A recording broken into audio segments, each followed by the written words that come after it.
Olá, meus amigos bartenders, sejam muito bem-vindos a mais um projeto. Eu, Mário Ramalho, aqui, não mais no bar, mas na frente dele, para a gente gravar o nosso novo projeto, que é o podcast da Bartender Store, onde eu tenho muito orgulho de anunciar esse podcast, que todo o time está envolvido, que é um podcast de bartenders para bartenders. Ele é um podcast que nós vamos falar sobre o mundo da coquetelaria. Receberemos bartenders, receberemos especialistas e também pessoas que gostam de consumir coquetéis em bar e restaurante, aqueles curiosos, pessoas comuns, mas que têm paixão por coquetelaria. E já que é o nosso programa de estreia, todo programa de estreia merece começar com chave de ouro. Então, esse programa eu tenho o prazer de receber um cara que é um grande amigo meu acima de tudo e que foi o meu primeiro professor de coquetelaria há muitos anos e muitos anos atrás. Ele me ensinou quando eu era um mero menino entrando no mundo de bar e também ele ensinou muitas pessoas. E com ele eu cresci profissionalmente aprendendo sobre coquetelaria, fizemos parcerias, projetos juntos e todo mundo que eu converso fala desse cara aqui. Fala que ele também ensinou muito a essas pessoas. Então, com muito prazer, eu recebo o mestre Moisés Barros. Bem-vindo, Moisés. Grande Mário, obrigado, cara. Nossa, já vou começar a chorar, né? Porque é muita honra, alegria muito grande, cara, de poder participar desse projeto. E muito feliz, também ansioso e já torcendo, já conseguindo visualizar lá na frente, assim como acontece com várias outras coisas que você está fazendo, que já vem fazendo. E eu já consigo visualizar assim, muita coisa legal lá na frente. Assim, Que bacana, bom. me sinto muito honrado. Enfim, show de bola. Não teria como não ser você, Moisés. Assim, eu acho que é algo que a gente fala muito de você aqui. E faz 1 ano e meio que o Moisés não vinha pessoalmente a Bartender Store por causa da pandemia. A gente sempre se comunicou, mas pessoalmente não. E mudou muita coisa pra você? Nossa, mano, mudou total, cara, total. Olha, assim, só pra entrada, assim, começa quando eu cheguei, né, na entrada ali, você fala, cara, totalmente diferente, totalmente. Inclusive eu tenho a chave que tá na minha bolsa, pra você ter ideia. Já nem tem mais a porta, né? Eu tenho a chave da Bartender Store, cheguei aqui, não tem mais a porta, não tem mais nada, tudo mudou, né? E nossa, totalmente diferente, totalmente diferente. Parabéns a você, a toda, né, teu pai, a toda a equipe que trabalha com você. Os caras que estão aí atrás da câmera, que também estão, né? Eu consigo visualizar assim, muita coisa, Mário, assim, pelo empenho que você tem, dedicação profissional, pela responsabilidade, o respeito que você tem com os profissionais, o sonho de você conseguir visualizar. Então, você é uma pessoa visionária, né? Eu lembro agora, você está falando, começou lá atrás, né? Já faz uns anos, né? E eu olho também, eu consigo lembrar, né? E já, na época, você já tinha alguns sonhos, né? E é muito bacana, cara, chegar nisso que você chegou. E que sirva de exemplo para muita gente também, sabe? A galera que tá começando. Enfim, e eu fico muito feliz de certa forma, ter participado, não digo da construção, mas... Muitos capítulos. Muita Você coisa, tá em assim, muitos isso é capítulos, legal. com Eu fico certeza. muito feliz por isso, cara. E vamos explicar pra galera que deve ter visto aqui, primeiro, o que a gente tá tomando e por que a gente tá tomando cerveja. Cara. Então, bom. Você tá tomando cerveja por quê? Vamos falar. Bom, Porque a gente já tá num papo aqui antes de começar o podcast. Sabe, eu posso falar mesmo? Joga real, então, lógico. É o seguinte, sabe por que a gente tá tomando cerveja, cara? Porque a gente já tá testando já faz um tempo. A gente já tá quase 1 hora testando, dá erro e tal, né? Pô, meu primeiro... É normal, né? Então, assim, aí chegou a hora e disse, pô, vamos tomar uma cerveja, cara. Aí abrimos uma cerveja aqui e a gente começou a tomar, porque, não é fácil, né? Não é, então, assim, é isso que é legal, a gente parece brincadeira, mas você vê que, vamos dizer assim, entre aspas, né? Um simples podcast diante de todos os outros projetos, e daí você percebe que não é simples. É verdade. Não é simples, parece simples, né? Mas vê, a regulagem que está aqui, cara, não é simples. Então, exige muito empenho, dedicação, né? Parece brincadeira que eu tô falando, mas não, cara, é verdade. Então é por isso que a gente está tomando a cerveja, né? Mas fiquem tranquilos, porque não é só um podcast, não é um podcast de malte, É um podcast de bartender. Teremos coquetéis aqui. E, inclusive, eu já comecei com um também que você preparou. Isso aí foi na gravação, um pouco antes, né? Como a gente passamos a tarde gravando, então nós fizemos um punch, gravamos um punch, que logo vai estar também aí no canal da que tem aqui? História. Aí tem... Bom, deixa eu ver se eu me lembro, né? Tem vodka, xarope de sabugueiro. O que mais? Que eu ver se eu me lembro. Tem aquele refrigerante? Soda de ruibarbo. Cardamomo e ruibarbo, e limão, né? cardamomo. Morango, pepino, aí tem bastante coisa aí, assim. A ideia do drink é um drink compartilhado, né? Então, sim, é claro que aqui eu fiz na suqueira aí, mas no bar ele pode fazer numa jarra, né? Algo menor ou maior também. E o ponche, ele tem uma história muito grande, né, na coquetelaria. O ponche tem. Inclusive eu fiz uma brincadeira, né? Como tem a música aí do... como é que chama? Barões da Pisadinha? Barões da Pisadinha. Aí eu fiz o punch da Rocheda, né? Mas então, a questão do punch, na verdade, a gente pode dizer o seguinte: é o pré do que nós entendemos de coquetéis, né? Podemos dizer assim, o pré-amanhecer, não sei se a palavra aí, como é que a gente... Ou as origens, né? Acontece com o punch. Depois que destrincha toda essa árvore genealógica dos coquetéis. Mas, assim, tudo começa... Né? Não é que tudo começa, não vou dizer que tudo começa, porque parece que começa com os punch. Mas talvez a primeira mistura maior, uma mistura para servir, assim, para as pessoas. Porque quando você vai buscar mesmo, mais a fundo, né, você vai ver que os egípcios, há 5 mil anos, já faziam suas misturas, né? Com cerveja e mel, vinhos, né? Então, a gente não pode afirmar, o punch é o primeiro coquetel. Mas, no entanto, dentro daquilo que a gente entende hoje... podemos dizer sim, né? Na era mais moderna, isso moderno começando em 1500, né? Mas a gente pode dizer assim, é o pré-surgimento do que nós temos hoje como coquetel. Acho que é a palavra mais adequada.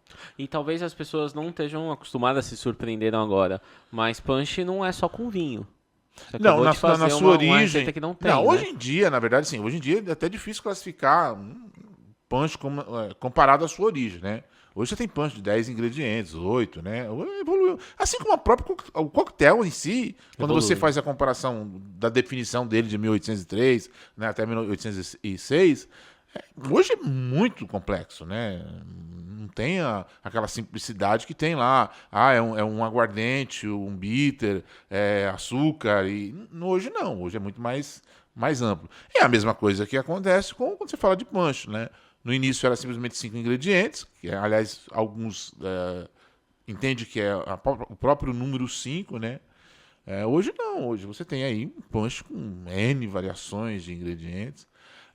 Quando você fala de vinhos, né, sangria, clericô, entende-se que isso é também uma sequência ou uma consequência do punch, né? Essas ramificações que vem a mistura de vinhos com frutas, né, que é a sangria, clericôs, e um monte de outras variantes. No entanto, a origem do punch mesmo é um aguardente, especiaria, principalmente noz moscada, limão, água e açúcar, né? Isso é a base, né? Hoje você abre um leque muito grande. E a gente consegue essa complexidade eu acho que, pelo que você está me explicando, o punch você pode trabalhar muitos aromas e sabores, criar uma complexidade aqui dentro. Sim. A gente consegue fazer isso sem álcool? Olha, inclusive, Mário, você tocou num ponto que é muito importante dizer. Claro que no Brasil ainda estamos, assim, não temos ainda um destilado não alcoólico, o que já é comum. Comum não vou dizer comum. Destilado não alcoólico é nova. Inclusive tem algumas marcas já surgindo. A Diageo acabou investindo em uma marca que foi desenvolvida por um bartender, né? E eu acho que, se eu não me engano, a Pernod Ricard também já está com uma marca, né? Eu não sei explicar exatamente o processo, mas é um destilado sem álcool. Você pode fazer aí variantes de Negroni, que inclusive já tem até um nome, que me falha a memória agora. Uhum. Porque eu, inclusive, estou lendo isso agora. É muito novo ainda, né? E também fazendo aí versões de gin tônica, se é que você pode chamar de gin tônica, porque na verdade é gin, não é gin. Não tem álcool, né? Mas tem um inclusive, sabor de a Tangerine acho que lançou também se eu não se não me falha a memória, lançou aí recente o gin sem álcool. A gente vê uma crescente também, uma tendência de novos destilados com baixo teor alcoólico. Né? Isso você acredita que é uma tendência também de consumo? Você pega a Ketel One, inclusive, hoje, aqui no Brasil já tem a Ketel One, botânicos, né? Gin, inclusive eu acho que a Bifita acabou de lançar também aqui no Brasil. Que aí o pessoal tá chamando de destilado botânico de baixa graduação. É uma tendência, inclusive... Será que as pessoas vão parar de beber? Eu acho difícil. Tá. Isso... Parar é difícil. Porque Até se é algo milenar, né? É difícil também a gente perder. E assim, se você pegar, inclusive agora, nesse período, né, pandemia e pós-pandemia, há números aí que diz que aumentou muito o consumo. Você vai analisar, talvez por estar em casa, né, aí tem uma série de fatores comportamentais envolvidos, né? Mas a verdade é que o consumo aumentou.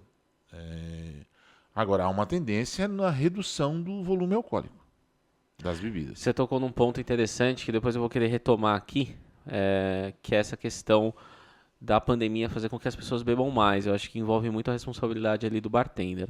Mas antes da gente tocar nesse assunto, eu queria compartilhar também, quando você foi na loja de Pinheiros essa semana, conhecer lá, Sim. E eu fui contigo, eu pedi um café, né? E é legal que você vê o atendente te servindo, o cara tremendo, assim, então... a caneca tremendo para te entregar um café. Você percebe isso em outros lugares e não só aqui? Não, percebo sim, isso percebo, mas... Essa idolatria, esse receio, o que você entende disso? Eu entendo assim, não sei o que eu entendo, não sei se eu posso dizer exatamente entendo completamente, porque talvez eu não entenda, mas é até um auto-engano de estar diante de alguém e achar que você está além dele, ele é superior, sabe essa imagem que a pessoa cria? É um auto-engano, porque não existe isso na verdade. Todos somos iguais. Então assim, até essa pessoa que hoje treme, eu tô quase entregando, né, meu? Eu tô quase entregando o Mário, mas eu não vou entregar, viu? Por quê? Então, não peguei essa deixa. Peguei essa deixa. Então, pode jogar, pode contar. Qual foi? Eu vou contar. Mas então, assim como hoje tem uma pessoa que olha pra você e parece que, cara, você é não tem nada a ver. Eu também já aconteceu isso comigo, de olhar pra vários profissionais e lá atrás, e falar, nossa, né, o cara, eu não consigo chegar aí. Você me lembrou de uma história que eu não sei se é essa que você ia contar, mas se não for, vocês vão ter 2 spoilers da minha vida histórica. Já vê? Não, foi só dar uma puxada. Mas um deles que eu lembrei foi um evento que eu fui de bartenders, um encontro de bartenders que acontecia, que hoje já não acontece mais, Mentes Brilhantes. Mentes Brilhantes. E eu já tinha tido aula com o Moisés, como eu disse, eu tinha 17 anos, né? E eu já tinha tido aula com você.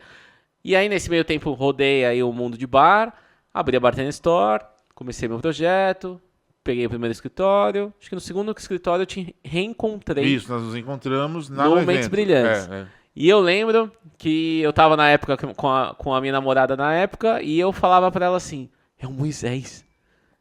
Aí ela, e daí? Quem é ele? Mano, não, você não entendeu. É o Moisés. Nervoso. E eu fui entregar o cartão de visita pra ele, e aí eu tava tremendo, porque eu entreguei o cartão tremendo, assim, me liga, Moisés, vem pra gente conversar, alguma coisa assim. Então, assim, eu entendo que hoje, por exemplo, um colaborador meu passa encontrando com ele, e alunos também, quando vem no curso, assim, você vê que é o primeiro contato que tem com o Moisés, quando ele entra na sala, os alunos estão ali anestesiados e ansiosos por esse contato, porque a gente acaba mesmo conhecendo a pessoa, respeitando muito, né? Então acaba criando um distanciamento da pessoa, assim, que é louco, é louco. Mas foi essa a história ou não? Era essa história aí que eu queria contar, justamente assim, para ilustrar essa realidade que é nossa, né? De repente a gente olha para um outro, poxa, né? Não, na verdade, a admiração é uma coisa, ela é respeitosa nesse sentido, quando você admira alguém, lógico, certo? Agora, não se sentir, sabe, inferior, porque na verdade não existe isso, né? Pode ser momentâneo. E é uma troca, né? Também um dia um aprende com o outro. Né? E até porque lá na frente você pode simplesmente ser melhor do que o teu professor, o teu mestre, que na verdade, até porque dizem que o verdadeiro mestre é aquele que espera que o seu discípulo seja, né, superior a você lá na frente, né? E por que não? Não existe isso, né? Essa é uma coisa, uma ilusão, um medo aí dentro da gente, ou formação, enfim, tem muita coisa envolvida aí, que a gente acaba olhando para o outro como uma sensação de que o outro é superior, né? Na verdade, não é nem bom de forma nenhuma você olhar para o outro como superior e também se colocar numa posição de superior em relação ao outro. Sim. Né? Então, são duas coisas, assim. Então, eu me sinto superior ao outro, mas me sinto inferior.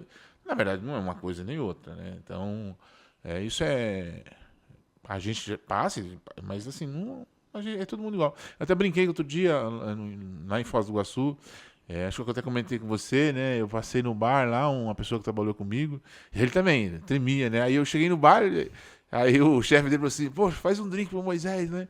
Aí ele começou a tremer, aí eu ainda falei, pô, para de tremer, meu, não só vai ser o chefe, não, vai estar tremendo, ele falou, pô, não consigo, né? Aí a gente brincou, né? Falei, Não, para, te cara. conhecendo, você não falou assim, não. Te conhecendo, você deve ter.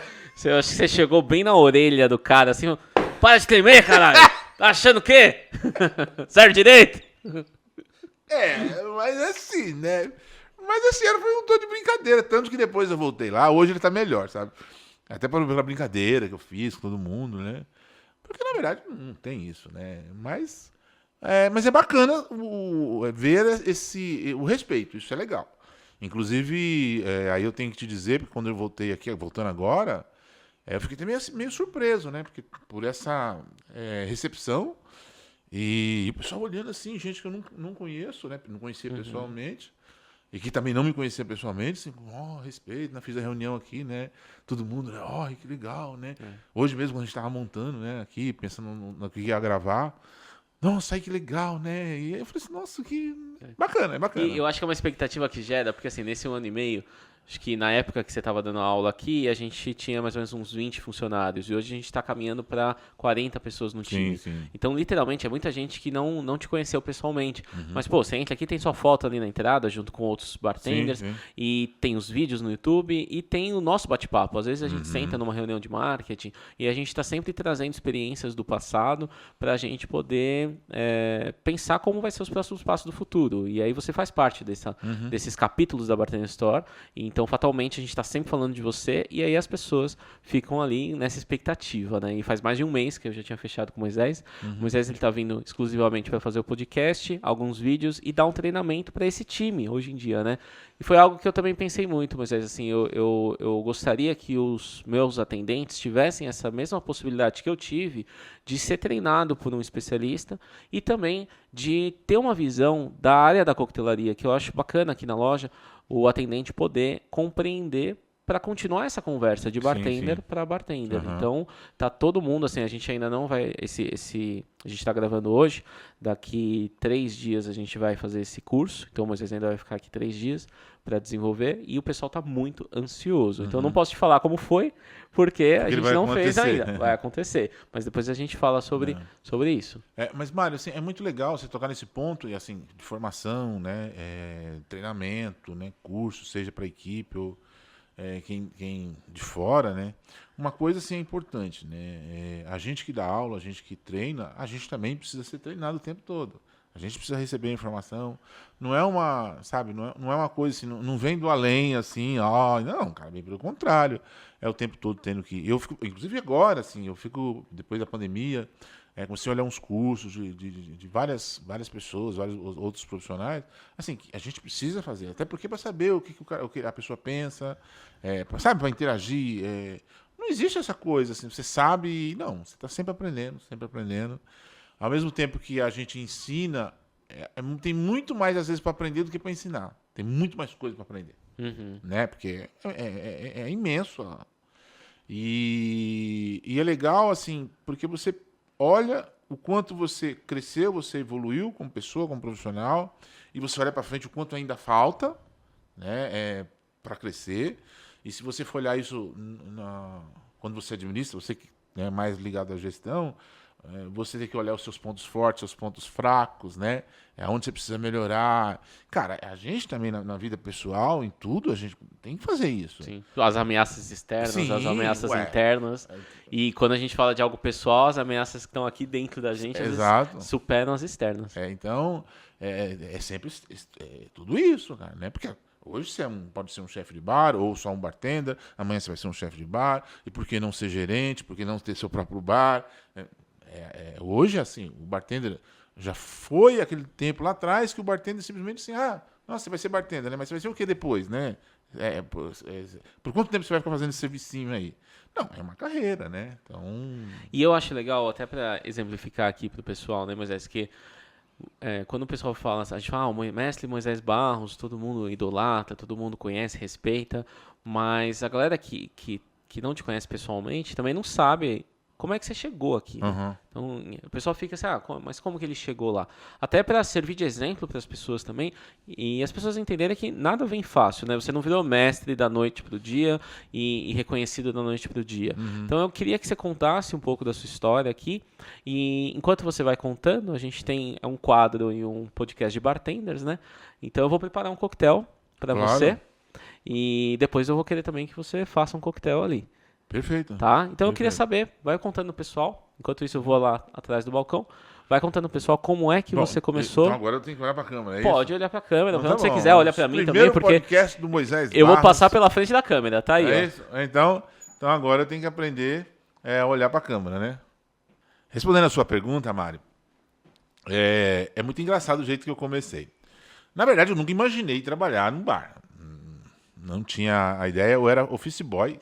Nem existe mais essa profissão, né? Office boy, office boy, o que era office boy? Naquela época não tinha internet, não tinha...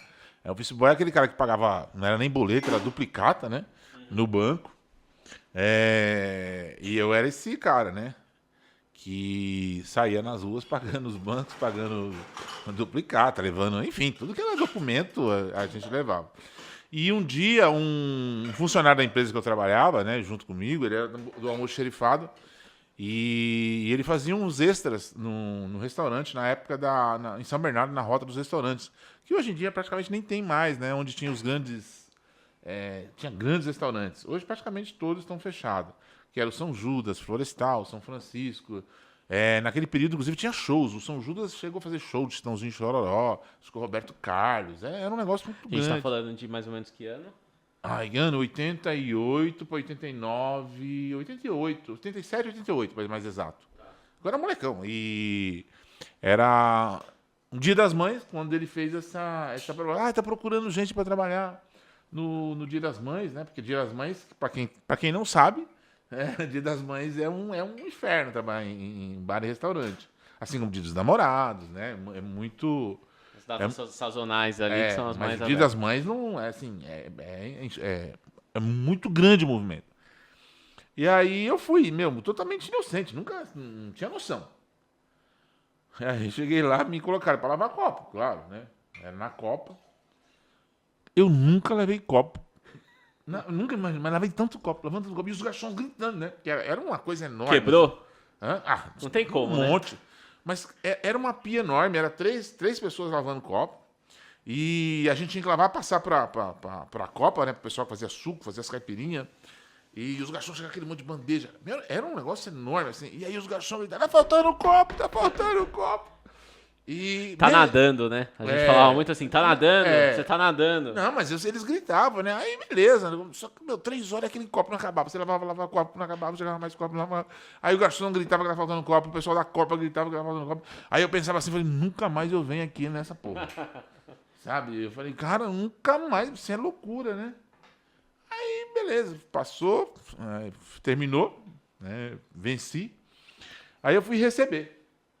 Quando eu fui receber, eu não lembro, acho que não era Cruzeiro, eu não lembro se era, sinceramente não lembro agora o que era. Como é que fala? A nomenclatura da moeda brasileira. Porque mudava, né? Era Cruzeiro, depois era Real, Cruzado Novo. Eu não lembro exatamente o que era. Mas imagina o seguinte, eu ganhava 105 dinheiro por mês. Pensa nisso, sabe? 105 era 105 por mês. Aí eu fui receber, ele me pagou 25 dinheiro para um dia de trabalho. Então, na hora que ele me entregou o dinheiro, eu lembro até hoje, a minha raiva passou toda. E eu peguei e falei assim, eu posso voltar domingo que vem? Tem mais copo para lavar?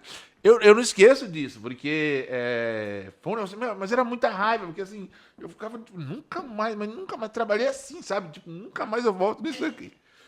E aí, quando ele me entregou, pagou, eu falei, nossa, mas não, eu posso vir? Aí ele falou, pode. E aí eu fui no domingo seguinte. Só que aí, eu cheguei no domingo seguinte, não era o mesmo valor. Porque aquele valor era especificamente para o Dia das Mães. Aí caiu, não lembro se era 18, é uma coisa assim, caiu bem, assim, né? Porque, né, como faltava funcionário, então eles aumentava a paga, porque o movimento... Sim. E aí eu falei assim, poxa, mas aí quando eu fui receber, todo feliz, que já queria receber os 25, né? E não era 25. E aí ele me deu um dinheiro, eu falei, mas não era 25, não, mas era por causa do Dia das Mães e tal. Mas mesmo assim eu olhei, era mais ou menos 18 dinheiro. Mas compensava, para quem trabalhava o mês inteiro e ganhava 105. Aí ainda falei para ele, posso vir? Ele falou, pode. E foi assim, nessa brincadeira eu acabei começando a fazer todos os domingos. Não lembro agora quanto tempo eu fiquei fazendo aos domingos, né? Aí, com o passar do tempo, surgiu a oportunidade de começar a fazer aos sábados. Também aos sábados. Bom, aí chega uma hora, eu trabalhava sábado e domingo. E aí eu passei a fazer sexta-feira à noite. Aí eu ganhava mais do que eu trabalhava o mês inteiro.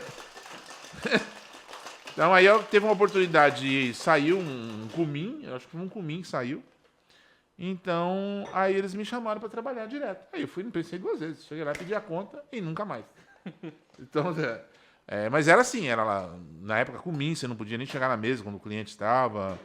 Era um aprendizado assim, de simplesmente chegar na mesa depois que o cliente saiu e eu ia lá limpar, tirar a sujeira da mesa. E fiz isso muito tempo, ficava na copa, auxiliando. Eu acho que eu fiz isso mais ou menos quase uns 3 anos. Olha. Mas aí não voltei. Foi depois de um tempo, depois desses 3 anos, eu fui. Aí, depois que eu comecei a trabalhar, fui de cumim passei a ser garçom, fiquei trabalhando garçom. Foi quando eu fui trabalhar, fui procurar já uma oportunidade também, já numa outra casa, que era uma casa de comida típica alemã, num bar e bar, petisco, né? Não era tanto um restaurante. E ali eu comecei a trabalhar já na vida noturna mesmo. Foi quando eu comecei a trabalhar era Best Beer, com comida típica alemã. Bom, aí depois disso aí, calou. Aí eu comecei a conhecer mais, bebida. Aí foi quando eu comecei a fazer os primeiros cursos de bar. Como que era na época a questão de cursos, né? Porque Olha, a facilidade hoje em dia de acesso, é bom. a gente consegue começar sem curso, aprender muito pela internet, né? Sim, e sim. antes não tinha. Não, era como muito que era? difícil, Onde só que tinha um eram? lugar, assim, tinha praticamente 2 lugares, né? Era o Senac, aqui em São Paulo, tô falando era o Senac, mas era a Associação Brasileira de Bartenders, ponto. Até porque as aulas que tinha no Senac, quem dava as aulas do Senac era a própria associação, pelo menos quase todos os profissionais. E eu comecei lá na associação, na BB, que na época, pela época, era até, correspondia, né? Hoje eu não vou entrar em detalhes, mas correspondia bem à situação naquela época. Lógico que avançou demais hoje, é difícil você comparar, mas para a época atendia muito bem, viu? Aprendi muito, fiz vários cursos, a gente fazia visita nas empresas, que isso era importante demais, né? O curso básico, depois ele tinha um curso chamado que era a primeira categoria, eu fiz o primeiro, fiz o segundo, a gente visitava muita empresa. Eu lembro que eu visitei a Kaiser, né? Kaiser, Bacardi. Eu visitava muita empresa. Assim, a do bar era rico na época, né? A do bar eu lembro muito. A gente foi 2 vezes no bar. O pessoal atendia a gente muito bem. Era muito bacana, assim, um aprendizado. Do bar dentro daquele limite, claro, né? Mas era muito bom. Do bar tá com uma hibridizada agora, né? Hoje a do bar pertence ao grupo, na verdade é o grupo Hennessy, Louis Vuitton, né? Que inclusive é da mesma na Belvedere, M. Chandon, né? Chandon. Então tem. Hoje pertence a um grupo muito grande. Moisés, vamos brindar? Vamos. Vou te apresentar o coquetel. Diga o que você fez aqui, mano. Com os drinks. Saúde, pessoal. Saúde pra vocês. Vou dar um gole. É Hennessy Moet Chandon. Acho que eu tô nervoso, hein? Ou é a cerveja que a gente já começou antes? Não sei não. Acho que eu fiquei nervoso mesmo. Não é a cerveja, não. Bom, mas aqui eu fiz um coquetel. Eu usei essa bebida mista, que é cachaça, limão e mel. Ficou bom, hein? Cachaça, limão e mel. Eu coloquei também gin, tá? Ela tem mais ou menos, deixa eu ver aqui, 23% de teor alcoólico. Então, pra quem quer fazer em casa, eu usei 30 ml dessa bebida mista em cada receita. Usei 40 ml de gin, 15 ml de suco de limão, bati na coqueteleira, completei com clube soda e o finalzinho aqui que é um limão desidratado e um spray de mel. Já Legal. que eu tenho mel aqui. Não, ficou muito legal. Gostou? É bem perceptível, inclusive. E é só, né, essa bebida, a bebida mista ali, ela é produzida pela destilaria Destão. Inclusive, nós já estivemos lá, né, Mário? Isso aí. A gente já esteve lá, tem vídeo no YouTube que nós Olha, fizemos lá. a gente foi conhecer a Spiral, né? É. E viagem para Belo Horizonte de avião. E aí de Belo Horizonte de carro umas 6 ou 7 horas. Nossa, eu não sei. Eu não chegava. É, muito longe. Na verdade, a Destão fica na divisa lá, entre Espírito Santo com Minas e Rio de Janeiro. Ali tá, é bem na divisa, é bem longe. É. E foi legal, quem procurar esse vídeo aí, o vídeo é bem antigo, tá? Bem antigo. Mas quem procurar esse vídeo, a gente fez uma sessão de drinks e a Deston é um local muito bonito, assim, né? Muito bem montado, muita higiene ali e muita estrutura para fazer as cachaças, fazer as bebidas que eles produzem. Só que tinha bastante pé de frutas, né? Então o Moisés saiu colhendo as paradas ali. Foi tudo improvisado. Mas foi legal, porque não tinha um mercado perto, né? Então, não, bem pelo contrário, só tinha mato, cara. Era montanhas, em cima de montanhas. Né? Aliás, tem uma cachaça deles que chama Mil Montes, justamente, que faz referência à quantidade de montes que tem na região. Muita montanha, muita montanha. Pô, que legal. E continuando a sua história, você começou a virar chefe de bar, qual foi a primeira experiência Então, olha, eu vou te falar uma coisa pra você, Mari. Se tem um erro, assim, não vou dizer o erro, né? Não posso... Mas hoje eu olho assim, eu fui chefe de bar, eu não fui ajudante. Isso depois, com o tempo, isso me causou assim uma certa, eu não digo dificuldade, mas alguns vícios, porque como eu não passei pelo papel de ser ajudante, então eu acabei não tinha um bartender como referência no local de trabalho. Então assim, foi legal, lógico, legal, subida, tal, bacana. Mas com o tempo eu acabei vendo o quanto é importante você ter alguém na tua frente, para você ser espelho. O que acontece? Eu comecei a fazer curso, e me dedicava. Na época eu comprava livros, tinha poucas opções, mas eu lembro que eu comprei um livro em francês, que eu não sabia nada de francês, e fui estudar francês depois. Eu não lembro nada, não sei nada de francês, mas na época eu queria estudar francês. Croissant. Croissant e informática, acho que é queijo. Queijo porque eu gosto. Então, assim, mas eu não... é porque eu queria ler o livro, cara. E eu queria entender, assim... É uma coisa de louco, né? Mas não tinha. Eu comprava e... mas não tinha muita opção, assim, de literatura.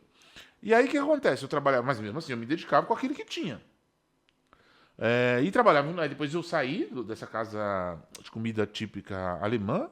E aí eu fui trabalhar num bar de drinks mesmo, daquela época. Uma casa de jazz e blues. Aliás, muito época boa, hein? Nossa, eu conheci muita gente boa, né? Muitos cantores que depois, né, acho que nem tem mais, mas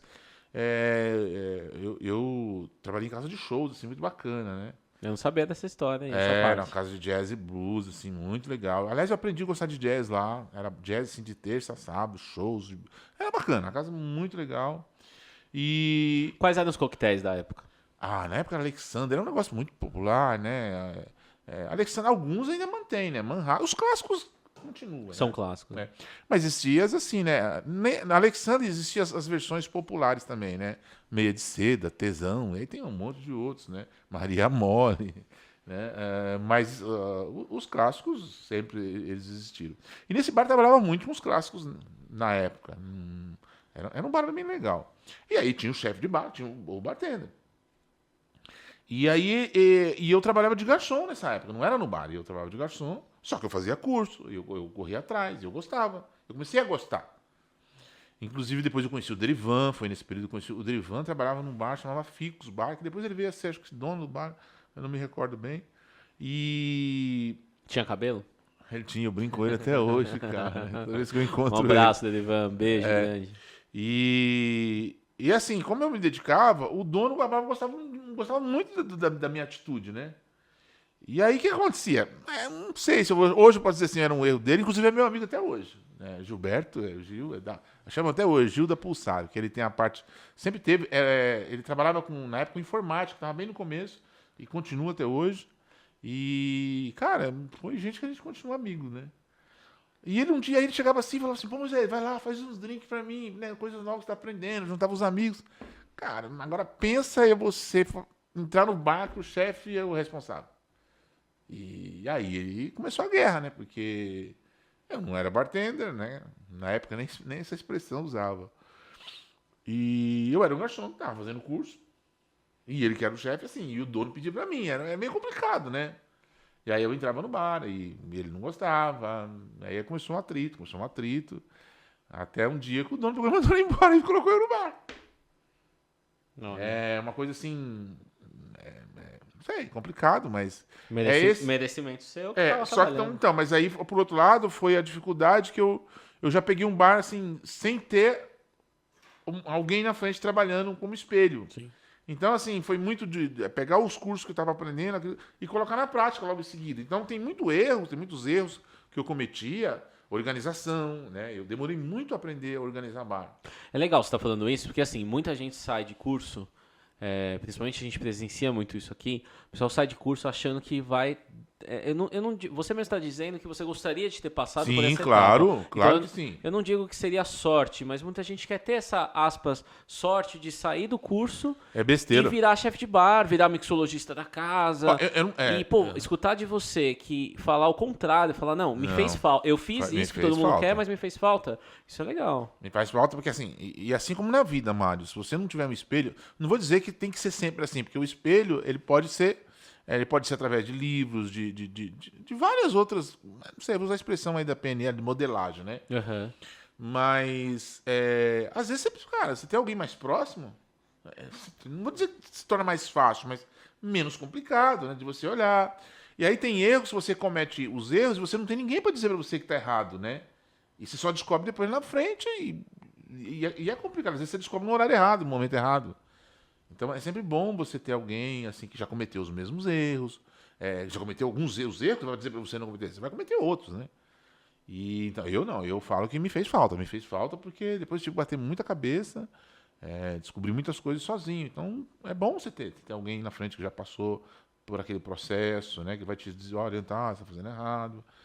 Você vai cometer outros erros, mas isso é importante ter. E, Moisés, qual foi o momento que você sentiu ou percebeu que você começaria a dar aula? Cara, eu não sei, assim, não teve um pensamento ou um planejamento. Não, eu vou começar a dar aula. Na verdade, foi acontecendo, né? É um bar que chama para dar um treinamento. Eu lembro, o primeiro treinamento, lembro até hoje, mas eu tremia, cara. Eu tremia assim absurdamente, né? Eu não sabia como falar, sei lá, tremia. Mas eu fiz. Uma coisa que eu sempre fiz, cara, eu sou meio assim, difícil de eu recuar algumas coisas. Com medo, já recuei algumas coisas, mas eu sempre tento colocar, cara, você tem que vencer isso aí. Se é medo, sentir medo pra caramba, mas você tem que lutar com os seus próprios medos, né? Vai com medo mesmo. Vai com medo. Se você não vai com medo, você vai. O que você tem? A gente tem. Hoje já. Eu tenho que colocar o medo atrás de mim. Não na minha frente. Porque o medo na minha frente ele me paralisa. Mas atrás de mim ele me empurra. Então vai com medo mesmo. Porque se eu deixar que ele me paralisa, aí eu não vou sair do lugar. E aí, engraçado que até falando um pouco da pandemia, Mário, foi quando alguns momentos você sente que parece que o medo tomou a tua frente. Aí já começa a não ser medo, começa a ser pânico, né? Um pouco mais além. Mas eu tô aqui, então o medo me empurrou. Eu acho que muita gente sentiu isso na pandemia, né? Muito. Porque a classe nossa foi muito afetada. É natural, né? Mas a gente colocar o medo... Então, assim, não existiu, se você perguntar assim, honestamente, não existiu assim, eu vou dar aula. Eu fui me descobrindo. E cada vez mais que passa, eu vou descobrindo assim, até pela pandemia mesmo, eu vou descobrindo, eu gosto desse negócio de ensinar. Eu gosto porque eu também vou me descobrindo mais, vou descobrindo que eu tenho muito mais para aprender. Eu não sei se foi isso que me fez assim, entender que eu gosto de ensinar. Talvez foi a necessidade, ou entender a necessidade que eu tenho de aprender. É uma coisa meio, parece contraditória, né? Mas você fala, quanta coisa eu tenho que aprender. É muito, cara. Essa pandemia, ela me fez olhar para um monte de coisa que você acha que você sabe, aí você para analisar, fala, não, você não sabe, você achou que sabia. Não, você tem muito, então não é vergonha você parar e falar, não, refaz. Uma coisa louca, assim, de se falar, é que a gente fala muito de reciclagem, né? Né? O mundo tem que reciclar mesmo. Mas você já percebeu que tudo que é reciclado, um papel reciclado, ele é mais caro? Ele tem um valor maior? Verdade. Então nós temos valor maior. Se a gente recicla a gente mesmo. Então a gente precisa reciclar os nossos valores porque a gente vai ter mais valor. Sabe? E não é vergonha você se autorreciclar ou se reciclar com o outro. É justamente porque o seu valor é maior que o outro. Se um lixo tem valor, quanto mais nós. Então, recicla-se. Não é vergonha. É pegar aquilo que é mal, aquilo que é errado meu e reciclar. É exatamente isso. Até porque as pessoas evoluem, mas a coquetelaria ela muda, né? Eu acho que você que tem muitos anos deve ter visto, assim, tem coquetéis que você toma hoje como errado fazer e que passa ali 4, 5 anos, tá todo mundo fazendo. Sim, não, isso tem muito e vai sempre ter, né? E é legal você tocar nesse assunto, né? Que é a coquetelaria evolutiva, né? Se você pegar, como a gente começou a falar dos punches, né? Só para você ter ideia, já fazendo o link essa coisa de evolução. A gente aqui está uma receita que a gente fez de 1,8 litro mais ou menos, parecido. Se você pegar a história do punch, você vai encontrar, né, barris, né? Até alguns defendem que o próprio nome punch não tenha nada a ver com a explicação do número 5. Alguns entendem, como o próprio David Wondrich, que o nome do barril era chamado de punch barrels, né? Então tem várias explicações, né? Mas assim, era feito em grande escala. Existe festas, se você for pegar histórico, assim, bem antes mesmo, histórias antes de Cristo, que se fazia casamentos que serviam bebidas durante 7 dias, né? Então, assim, você imagina como é que é preparado isso? É grande escala. Essa coisa que a gente toma drink individual na taça, faz um drink, isso é coisa moderna. Tudo antes era preparado em grande escala. Você não chegava no bar e pedia assim, dá um drink pra mim. Né? Prepara aí o drink pra mim, como você fez agora, né? Você pegava ele pronto ali. Não, tinha que estar pronto, cara. Isso aí era preparado semanas, dias antes, e lá no tonel, ficava guardado. Eu quero aquele drink, era no número tal. Aí ele pegava lá a caneca, a poncheira, né? E colocava lá na caneca, no taça. Essa coisa de tomar drink aqui, como a gente toma hoje, é muito moderno, né? Tudo muito individual. Né? Então, assim, também é uma evolução do próprio ser humano, essa coisa de individual, individualista, também tudo junto ao mesmo tempo. Então é uma evolução muito grande de sabores, de formas de trabalhar, bebidas, tudo. Equipamentos, tecnologia, o processo de destilação. Se você pegar o processo de destilação 1500 e depois já 1831, começa a mudar com a descoberta do alambique contínuo. Se você pegar os coquetéis, quer ver? Você vê um paralelo? Você pode ver os coquetéis clássicos de 1862 até vamos falar aí, até o período da Lei Seca, 1920.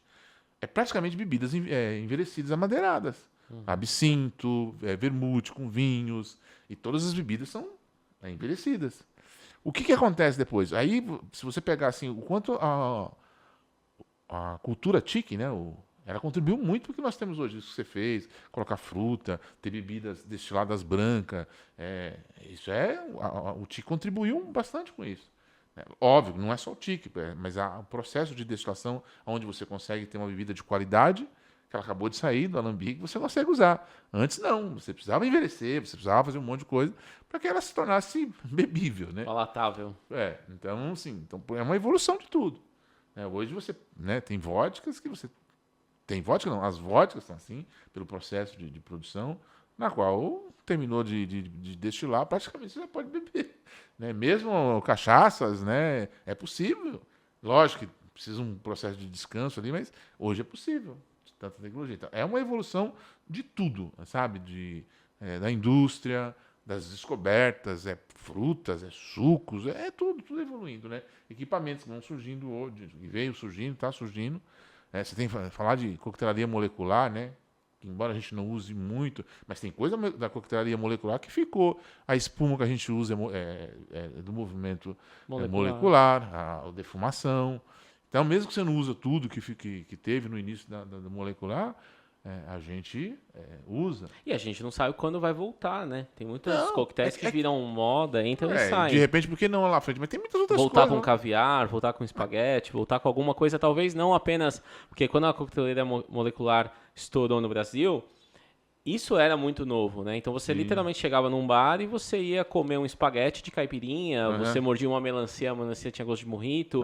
Eram opções individuais ali, porque a experiência em estava grande escala é difícil toda trabalhar. naquele assunto. A grande escala é muito difícil de trabalhar, só que talvez possa retornar compondo um gin tônica, compondo um coquetel, algo que venha em detalhes, assim como talvez é a guarnição. Então, não necessariamente... Então, às vezes, algo retorna. Aí, você como quer ver moda. coisa simples, né? Essa aqui você usou uma fruta desidratada, né? Sim. Eu não sei quanto tempo, eu não estudei, não pesquisei essa ideia de frutas desidratadas, quanto tempo tem. Provavelmente já deve ter muito tempo. Mas você vê que é interessante, de repente você começa a usar. Hoje praticamente todo lugar tem fruta desidratada em coquetéis. Mas com certeza não, já faz tempo que isso era praticado, né? Talvez para outras coisas. Ou talvez já teve uma fase que se usava isso e parou, igual a molecular pode acontecer também. Então, assim, é uma evolução. É daí, Mário, que eu quero te falar uma coisa assim, que é importante. Você faz, talvez consciente ou inconsciente, eu não sei exatamente o que, né? Se tem essa consciência, de que você faz esse processo de coquetelaria evolutiva. Por exemplo, chegar aqui na loja, quantos equipamentos tem, quantos copos, taças, tudo. Cara, quanto era difícil ter isso? O bartender que tinha que importar, tinha que não sei o quê. É o sonho do bartender, né? Pô, eu queria ter isso, né? E olha que assim, às vezes eu olhava de revista, ou quando tinha revista, depois veio a internet, aí você começou na internet que tem lá fora, não sei o quê. Cara, a gente tem acesso, hoje está aqui. Então, se você olhar, você fez parte dessa construção. E é por isso que eu falo pra você, eu me orgulho muito de estar participando disso, de ter participado de alguma forma. Então, por isso que eu falo para você que é surpreso, porque às vezes a gente faz as coisas, vai fazendo, você não tem a consciência de que você também está contribuindo. Contribuir de forma inconsciente. Enquanto que o legal é você tomar consciência e contribuir de forma consciente. Mas isso é um processo também. Né? E de repente, eu não sei até que ponto você tem essa dimensão, eu sei que você tem um ponto, mas não sei se você lá atrás tinha também essa dimensão de quanto você contribuiria para eles nesse processo evolutivo. Eu vim tomar ciência disso, mas muito, muito recentemente. É algo que eu falo pessoal, né? A minha primeira estante de produtos tinha mais ou menos 30 produtos e aquilo já era tudo que eu encontrava de coquetelaria em 5, 6 fornecedores importantes, somavam-se 30 produtos apenas. Só que era uma época, por exemplo, tinha coqueteleira rosa, verde neon, laranja neon, porque era a época do flare. Então eu não tinha tanta consciência do que eu estava vivendo. E aí eu comecei a perceber, eu tinha vontade de trazer um utensílio diferente, um strainer diferente, um zester diferente. E primeiro, o bartender não ganhava bem para isso. Segundo, talvez não tinha essa consciência coletiva dos bartenders do quão você ter um copo diferenciado deixa o drink melhor no final. Claro. Né? Deixa essa experiência do cliente melhor no final. E aí foi indo aos poucos, e de fato a gente sempre pensa muito no futuro e esquece o momento presente, né? Opa, isso é importante. Isso acontece Viver muito, o né? agora, né? Esse viver o agora é algo que eu faço hoje. Então hoje eu consigo te dizer, de fato, assim, quando a gente sai de 30 produtos para hoje mais de 2.000, é muita diferença. E hoje a gente busca os produtos e aí você começa a perceber o bartender lá na ponta, lá atrás do balcão, ele tem a possibilidade de ter um defumador, ele tem a possibilidade de ter um sifão. Não sei se você sabe, mas eu fui o primeiro bartender no Brasil a ter um defumador. Né? Até um defumador? Policiais, eu comprei o primeiro bartender. Eu lembro numa Deve ter sido difícil conseguir o Não, defumador. comprei, depois fui multado, gastei uma grana, porque teve o Eric Lonix, que ele teve aqui, na época, era na Nega Flor, ele fez uma demonstração, aí eu fiquei encantado, aí eu consegui, falei, comprei, porque na época eu trabalhava com a Fabri, e a gente fez uma feira, né? Foi todo mundo, lembra do pessoal da Freire Brasil, lá, a gente foram lá, o Alex Mesquita estava comigo. Então, assim, você vê que loucura, um negócio assim, foi um absurdo trazer, e aí eles, quando chegou no Brasil, eles não entendiam, porque falavam que era produto de luxo, cara, taxavam um negócio absurdo. Pagamos. Então, e hoje, quantos defumadores? Tem gente produzindo, fazendo defumador aqui no Brasil. É verdade. O que aconteceu também, que a gente tem o Caviar Box, né? O Caviar Box facilitava, né? Fazer as esferas em produção larga escala. Cara, eu vou te falar uma coisa pra você. Eu fiz um evento uma vez com o Márcio Silva lá no... Eu esqueci o nome do bar que tem ali o Boteco... Em Pinheiros, não me lembro, que era da rede CATC, do mesmo Subasta, agora não lembro o nome. E eu lembro que nós fizemos um grito de carnaval, rapaz. Meu Deus, cara, era espuma. Ele passou a noite inteira produzindo aquele negócio ali, né? Porque você vê como é a dificuldade, aí como é que as ferramentas vai chegando depois. Quem não tem um caviar box tem que fazer com a seringa, Então, bolinha por eu fiz bolinha. noite, cara, é terrível. Eu fiz uma noite, prometi, falei, nunca mais eu faço isso. Porque a noite inteira fazendo aquelas bolinhas, cara, assim, sabe? Eu falei, não, pelo amor de Deus. Aí assim, surgiu ferramentas depois. A gente percebe que cada bartender tem sua personalidade atrás do balcão, tem o seu estilo. Então, de repente, hoje, você tem ali 20 modelos de coqueteleira. Tem um bartender que se adapta melhor a um e outro que se adapta melhor a outro. A postura é diferente, são corpos diferentes, alturas diferentes, força diferente, técnicas diferentes. Motivação também. E quando você começa a perceber assim que tudo que a gente traz de novidade para o setor acaba somando com o setor, e lá na frente o bartender volta e fala, consegui fazer throwing, por exemplo, aqui, porque você agora trouxe um strainer que, puxa, essa bola aqui encaixa no cantinho da coqueteleira e eu consigo fazer. Aí você fica atento no momento presente e fala, estamos contribuindo de alguma forma. E concurso também aconteceu. Sim. Quando você começou a dar as aulas aqui, a gente percebeu também a mesma coisa. Você fala assim, quantas pessoas foram formadas na escola que hoje trabalham com bar, hoje cresceram na profissão e a gente está ali de alguma forma contribuindo. E outra coisa que é importante, Mari, assim, você percebe também essa evolução, se você analisar eventos, assim, vamos imaginar aí, sei lá, 10 anos atrás, vamos chutar uma data aí. Quem fazia eventos antes desse período era tipo, não sabe trabalhar. Né? Porque os eventos eram assim, era tudo muito simples, era muito batidas com leite condensado. Se você analisar as grandes agências de eventos hoje, você já reparou a estrutura que tem? Né? O equipamento que tem? É como se você estivesse no melhor bar de São Paulo, só que dentro de um buffet. Ou seja, começaram a levar aquilo que é de bom que existia dentro do bar, né, fixo para os eventos. Então você, por exemplo, estou falando isso porque eu acabei de voltar de São Luís. Ela tem muito equipamento maior que muitos bares, inclusive. Quanto sifão ela tem para fazer evento? Jucimara da Imperial Bartender. Imperial Bartender, aquela época foi uma honra fazer aquele casamento lá com ela. Um abraço, Jucimara, cliente nossa muito antiga. Muito. Então, assim, e é engraçado você ouvir a Mara, que ela aprendeu tudo aqui, começou com os vídeos, né, assistindo aqui, foi motivada a equipou a empresa dela, né? Então, você olhar hoje várias outras empresas que, cara, evoluíram. Você olha e fala, cara, quantas coisas tem hoje? Que antigamente... E quem contribuiu para isso, quem trouxe ferramenta para eles. Então, é muito legal você olhar e falar, caramba, que legal. Você fala das aulas, dos cursos, né? Uma coisa que é importante, as pessoas às vezes não entendem, né? Fica muito presa em algumas ilusões, eu digo. Não saber entender que é o seguinte, se você trabalha para uma empresa, você vai fazer coquetéis para vender aquele produto que você trabalha na empresa. Porque trabalho é venda. Cara. Bartender é vendedor. Sabe? Você tem que criar as coisas para vender. Cara. Você é um vendedor. Antes de ser qualquer coisa, eu sou garçom. Não, você é vendedor. Cara. Você quer ser bom, você tem que ser vendedor. Então, se você vai trabalhar para uma empresa, óbvio, de acordo com o perfil de público que você vai vender o produto, tem uma forma de vender. Mas, no geral, é vendas. Então, assim, o que você fez, o que a gente fez, nossos cursos era para vender. Sabe? Vender curso, instruir, educar, mas tem um... atrás existe o quê? Uma veia empresarial. Sim. Não tem que sair dessa ilusão de que é Aue. Não, cara. Se liga.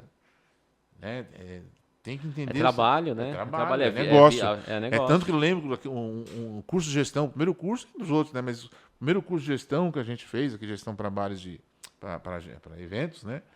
É uma das coisas que, assim, é claro, cara, prazer é uma coisa, negócio é outra. Negócio é negócio. Negócio é para ganhar dinheiro, para a empresa, gerar lucro, contribuir com a sociedade, gerar emprego. E aí você falou de empresa, né?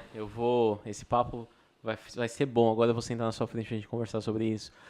Qual que é o papel do bartender na sociedade? O papel da empresa na sociedade, a gente falou agora. Né? Qual que é o papel do bartender hoje, para quem está começando aí, que tem essa responsabilidade de servir um coquetel, de servir um cliente?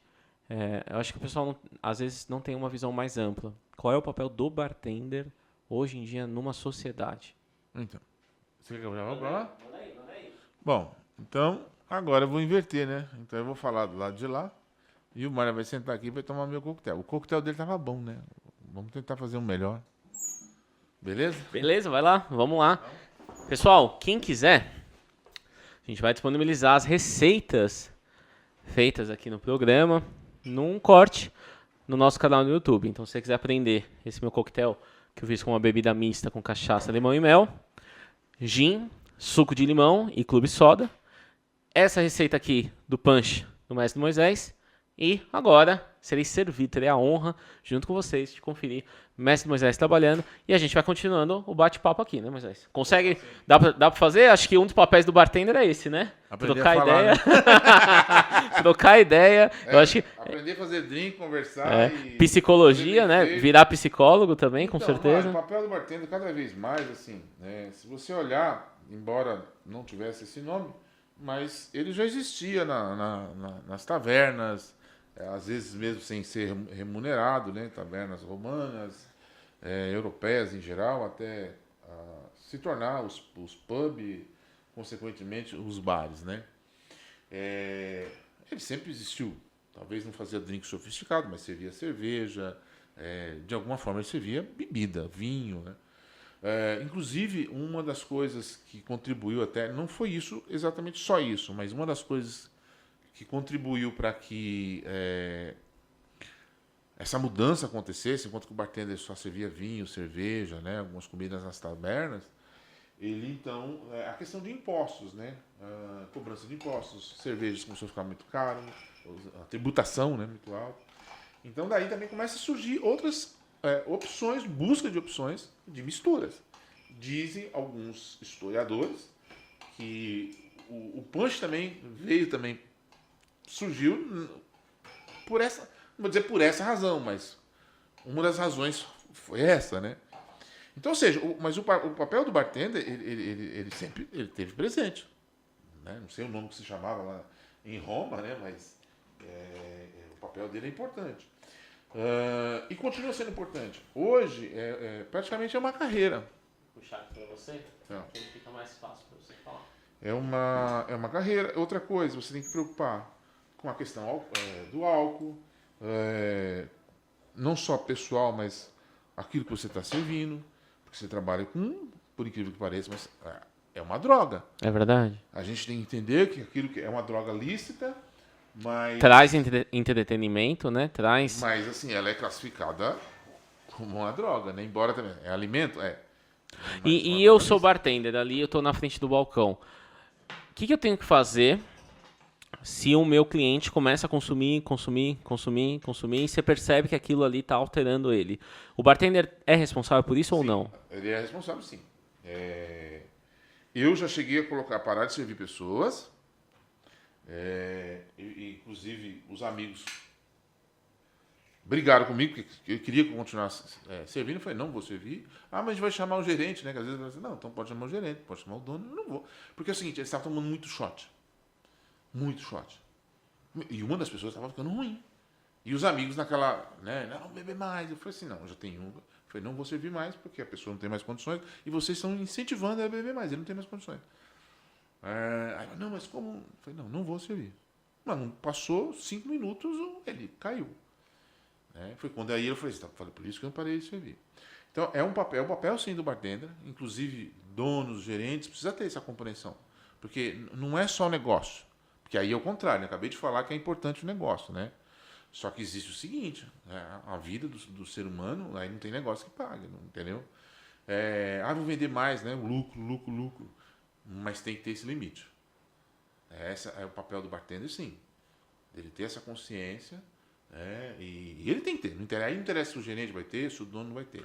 Porque às vezes a gente está começando, a gente tem muito medo, né, de chegar em alguém e falar assim, eu não vou te servir, eu vou perder meu emprego. Eu acho que quem está ouvindo isso, a gente entende que são momentos da vida ali que você também está à mercê de uma situação que é difícil você saber como sair. Né? Por exemplo, a adulteração de bebidas. Às vezes você vai trabalhar numa casa, eu mesmo trabalhei em agências de bartenders, que você chegava lá e tinha um monte de garrafa de vodka, tudo sem dosador, tudo com biqueira. Só que num nível assim, 30 garrafas de vodka embaixo do balcão, 30 garrafas com biqueira.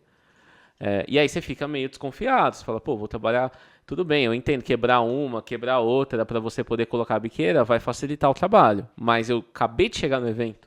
eu não tenho uma garrafa de vodka lacrada, todas elas estão com biqueira, você começa a ficar meio desconfiado. Mas até aí é uma desconfiança. Agora, eu já tive em baladas, que eu era muito novo começando, e que o chefe de bar chegava com um monte de, principalmente botaforas de faculdade e tal, tudo isso que é open bar e é barato para você entrar e beber. E aí você chegava ali com um monte de tequila, a gente tinha que esvaziar as garrafas de tequila, colocar a tequila numa garrafa de PET, de guaraná, de refrigerante qualquer, e encher a tequila com cachaça envelhecida. Então, mas aí eu te pergunto, Mário, assim, tudo me é lícito, mas nem tudo me convém. Quais são os seus valores? Então, quais são os valores que você quer para a tua empresa? Quais são os valores que você pensa, entendeu? Aí vai ter empresas e vai ter empresas. Eu sei que é difícil quando você está começando, precisa trabalhar, você precisa pagar suas contas. E às vezes você acaba se submetendo a isso. E é uma realidade. Mas a partir do momento que você fala assim, cara, eu tenho meus valores e vou tomar consciência, você não fica nessa empresa. A verdade é essa. Eu mesmo tive bastante dificuldade no começo, porque assim, como eu falei, tinha acabado de entrar no lugar, pedem para te fazer uma coisa, você fala, pô, eu vou falar não. Então, eu acho que é muito da imaturidade minha, com certeza o Mário de hoje, já com outra consciência, ou terminaria o evento ali e não voltaria de novo, procuraria um outro local, até porque foi fatalmente ou naturalmente foi isso que eu fiz, não estaria lá até hoje, mas talvez eu teria outras atitudes. Eu já tive também uma, e acontece muito isso no ramo de eventos, não sei hoje em dia e com a volta do pós-pandemia, mas que é servir para menor de idade. Uhum. Eu trabalhei muito com eventos e quando eu comecei a trabalhar e etc., eu trabalhava em agências que serviam para menor de idade. Fazia festa de debutante, e aí a festa de debutante, a própria mãe, o próprio pai contratava, porque a filha já consumia álcool, contratava um bar com álcool para os adultos e para os adolescentes. Uhum. Então você tinha aí, e sem hipocrisia nenhuma, quem está assistindo que já trabalhou sabe que isso acontecia muito, de meninas e meninos de 15, 16 anos tomando coquetéis alcoólicos durante a noite toda. E aí uma vez, eu trabalhando numa empresa, me foi orientado, nessa empresa eles não serviam álcool. E eu era chefe de bar, e a gente manteve até o final. Porque acontece, né? Todo mundo chega a gente com dinheiro, né? Pessoa com dinheiro querendo comprar caixinha, enfim, querendo fazer qualquer esquema que fosse. E aí, não tinha... Tava tendo álcool, perdão, vou até corrigir a história. Tava tendo álcool, e aí o dono dessa empresa que eu trabalhava ficou sabendo, mandou tirar, e aí começou uma briga, porque um dos pais falou que não queria ter álcool, que não queria que tivesse álcool. A mãe, olha a construção do negócio. A mãe que contratou a debutante, a festa ali, ela queria que tivesse álcool e um dos convidados, pai, não queria. E eles começaram a discutir na frente do bar, onde ela falou, você vai estragar a festa da minha filha. E você é um convidado, eu te chamei pra festa. E ele falou assim, e eu achei muito pertinente, ele falou assim, você pode estar dando álcool pra sua filha, a minha filha não vai beber. A minha filha, eu já falei, ela não vai beber. Eu já orientei ela isso, ela não está bebendo. Mas eu não posso estar num local onde eu estou vendo os colegas dela como pai, e os pais desses colegas não estão aqui, então eu me sinto representando esses pais. Eu não quero que sirva. E aí foi uma correria, porque o chefe da minha empresa mandou tirar, né, seguindo as orientações do rapaz, mesmo a contratante querendo servir. A gente tirou e continuou da metade da festa para o final servindo xarope de açúcar, coquetéis com xarope e tudo sem álcool. E aí é essa questão. Quando eu resolvi abrir empresa, tendo passado por isso, e quando a bartender começou a fazer eventos no passado, eu tomei para mim, eu não vou servir nenhum coquetel sem álcool para menor de idade. Então eu chamava o chefe de bar, eu chamava o bartender, eu orientava. Se precisasse pedir RG, a gente ia pedir. Ah, mas tem RG falso. Mas uma festa de debutante... Quando era uma festa de debutante, a gente já fazia 2 bares.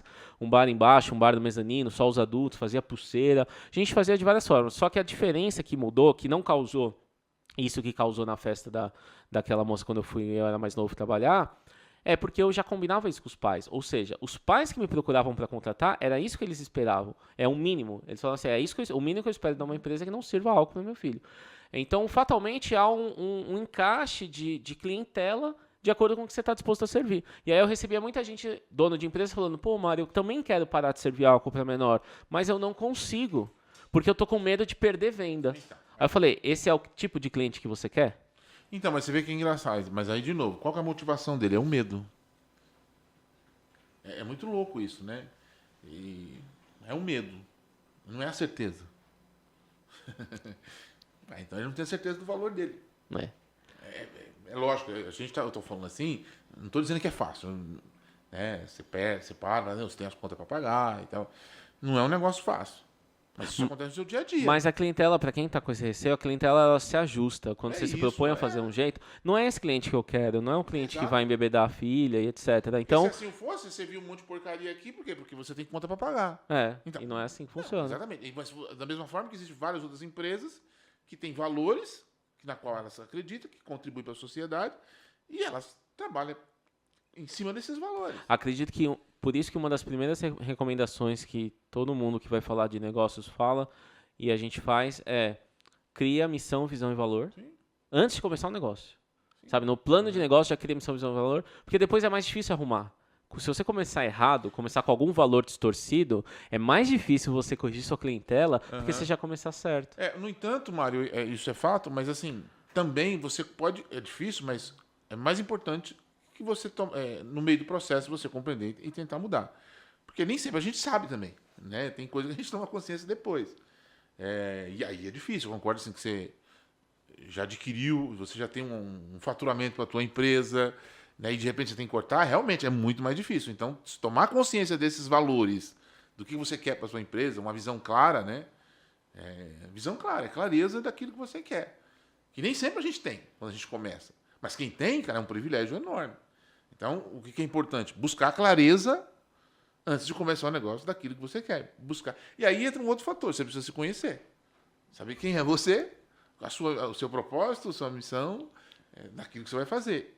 E às vezes a gente descobre fazendo. Tem gente que tem o privilégio, aí entra em outras, né, questões, que acaba tendo essa visão antes, né? Outros vão descobrindo durante e muda, e outros talvez não muda nunca. E você estava falando do papel do bartender, a gente é um pouco psicólogo também, né? Então, eu não sei se a expressão a gente é um pouco psicólogo, não sei, eu confesso que eu ainda tenho uma não sei dizer isso, o psicólogo a gente tem de ser humano, não sei. Porque ser psicólogo, eu acho que tem que ter uma formação, né? Se pensando profissionalmente. Né? Às vezes a pessoa só precisa ser ouvida e conversar com um amigo. É mais um amigo? Eu acho que você é ser humano mesmo. Legal. Porque assim, ser psicólogo é uma profissão. Eu não sou psicólogo. Verdade. Não sou, né? Eu gosto da área, mas não sou. Então, pelo contrário, eu preciso de psicólogo que me ajude. A questão do bar é uma questão de empatia. De você olhar para o outro como ser humano. Inclusive, isso envolve atendimento. Porque, veja bem, aí a gente vai entrar em hospitalidade, porque se eu consigo olhar para o meu consumidor, o cliente, e também, né, aí de novo volta lá atrás, não é superior, inferior. Naquele momento eu tenho um papel, estou no meu papel de bartender, né? Estou exercendo um personagem. Muito embora alguém questione isso, né? A questão de integridade, você tem que ser uma pessoa só. Beleza, mas assim, eu estou sendo meu papel, mas se eu estou exercendo, ou dentro de mim, e tem o papel que é o ser humano, então eu vou conseguir compreender o outro. Óbvio que não é um negócio fácil. Não estou dizendo que num bar você compreende todo mundo. Não, tem tempos de estresse, né? Então tem dia que você pega um cliente ali que você também está estressado, o cliente está estressado. Mas eu ser psicólogo, não sei se eu sou. E também tem a parte boa, né? Você falou agora, mas tem a parte boa. Tem história também para quem é bartender, né? Tem muita história atrás do balcão. Tem de tudo, Mário. Assim, é uma vida, a verdade é essa. E eu acho que um dos papéis do bartender são partes boas e partes ruins, é trazer inovação. E você tem uma história que eu queria que você compartilhasse aqui? Eu vou bater aqui, senão vai... Manda aí. Moisés tem uma história quando ele foi para a Grécia. Moisés já teve na Grécia, já teve em vários países, né? A história ali que você criou um novo ouro na Grécia, onde todo mundo queria consumir o seu coquetel por causa de um ingrediente super importante ali, que você gerou concorrência, era um ingrediente-chave, verdade, super especial, colhido nos Alpes. Como é que era essa história? Cara, na verdade, você vê, né? Na região, eu trabalhei em Thessalonique, né? Na verdade, é mais comum o pessoal conhecer como inclusive é a cidade bíblica, né? Cidade Tessalonicense, né? Onde aos Tessalonicenses, inclusive é uma cidade bíblica, porque o apóstolo Paulo esteve naquela região e eu trabalhei lá. E o que acontece? O que não tinha lá? Não tinha assim. Quando nós chegamos, tinha uma importadora pequena, bem pequena, uma banca ali, tinha limão Tahiti, né? O limão para caipirinha que a gente usa, né? E tinha muito limão siciliano, que era comum. Inclusive nos bares se faziam caipirinhas, né? Na verdade usava vodka, né? Com limão siciliano. E aí a gente começou a montar o bar, a gente levou algumas coisas daqui, levamos açúcar, né? Que na verdade os gregos não sabiam que era açúcar, foi até um truque que nós usamos, porque eu levei o açúcar União. Mas você imagina o seguinte, você sabe ler grego? Você pegar um produto grego. Então, da mesma forma é o contrário. Eles pegam um produto todo escrito em português, não sabem o que está escrito. Então eles pediram para me levar um açúcar União, eu levei 2 pacotes. E... R$3, né? Aqui não lembro o custo. Assim, baratinho, né? Em qualquer lugar. E, enfim, esse era um ingrediente secreto. Mas você concorda que não dava pra fazer muita caipirinha? Era 2 pacotes, 2 ou 3 quilos, não lembro agora quanto. Só que nós compramos lá no macro de lá, nós compramos xarope de açúcar. E o limão Tahiti, que nós encontramos numa banca que vendia uma quantidade pequena. Aí eu lembro até hoje, né? O LAC, né? O Apóstolos, ele chegou pro dono da banca e falou assim, você só tem isso de limão? Ele falou assim, eu vendo isso aqui um pouquinho. Então, a partir de hoje, você pode trazer um monte. E ele começou a importar mesmo. E depois os bares concorrentes começaram a querer comprar o limão Tahiti, porque a gente fazia... Eu fazia caipirinha com limão Tahiti e com ipioca na época que tinha lá. E aí começou os bares concorrentes, começou a utilizar, inclusive queria me levar para os bares concorrentes. E aí o truque que era legal, que era do açúcar, porque ele colocou sabe um pump, um vidro grande que tem um pump, comprou xarope de açúcar lá na Europa, que inclusive era da fábrica, que tinha lá no macro. Ele comprou todo o estoque que tinha no macro, pode trazer mais. E aí ele colocou assim, Brazilian Secret. Colocou uma etiquetinha assim, Brazilian Secret. Aí a gente macerava o limão, fazia a caipirinha normal, e ela aí dava aquele pump, né? E todo mundo, né, curioso, mas tudo fechado, né? O que é isso? Não, aí ele pegava o saquinho de açúcar, cara. É um açúcar, não deixa de ser. Era um açúcar, ele não mentia, mas era muito legal. Ele pegava o açúcar, não, isso aqui vem do Brasil, né? Cara, mas na verdade, aquele pacote veio do Brasil, era verdade que eu tinha levado. Mas aquele que eu tava usando, o xarope, não sei, sabe de Deus onde via aquele açúcar. E o pessoal achou lindo o pacote ali de R$3. Era muito legal, assim, foi uma estratégia, assim, de marketing bem bacana. E aí todo mundo começou atrás, tinha que fazer com limão, tinha que ter açúcar do Brasil. É lógico que eles não conseguiram açúcar do Brasil, porque nem aquela que eu usava era do Brasil. Mas o limão, sim, depois esse importador começou a levar muito limão Tahiti, inclusive ele levava aqui era uma pessoa que despachava aqui para ele, uma empresa aqui de São José dos Campos. Eu não sei qual a empresa que era, mas eu lembro que essa informação que ele passava para a gente. Então, assim, uma estratégia de marketing bem bacana, inclusive. E sem mentir, viu? Você vê que ele fez tudo isso e não mentiu. Ele só ajustou a comunicação ali para criar esse teatro ali. Ele não falou ele falou que o açúcar que eu levei era do Brasil, isso é verdade, estava lá. Mas o resto ele comprava lá na Rede. E o que você preparou aí, Moisés? Mário, eu tentei fazer aqui uma versão de um... Até acho que faltou um pouco aqui. De um whisky smash, na verdade, né? E aqui eu coloquei um pouco coloquei hortelã, coloquei uva, dei deixei mais suave, né? Na verdade eu tinha procurado manjericão, mas não encontrei. Na verdade a minha ideia era fazer um basil, um gin basil smash, né? Mas não encontrei. Aí eu fiz aqui. Canta pra gente os ingredientes. O que você usou? Aqui eu usei, para cada, na média aqui, Sim. 60 ml de whisky. Aqui eu usei um Old Parr, né? 4 uvas em médias para cada receita. Macerou? Macerei junto com folhas de hortelã, 4 folhas aproximadamente, xarope de açúcar e um toque de limão. Então eu tenho aqui sei lá, não sei o nome que eu daria para isso aqui. Sugiram um nome aqui para esse coquetel. É um grape smash. Saúde para você, cheers. Saúde, pessoal. Esse mais um coquetel aqui feito pelo Mestre Moisés Bal. A gente deixa no descritivo, né, a receita certinho para vocês. E aí o nome, será? Grape whisky smash, não sei. E aí? Muito bom, muito bom. Bom, então... E o toque da hortelã, sem precisar ter a hortelã aqui, né? Sim. Isso também desperta uma curiosidade. Assim, pô, tem hortelã aqui? Não tô vendo nenhuma folha. Dela aqui, no caso, eu achei legal. Nessa linha de receita aqui, né?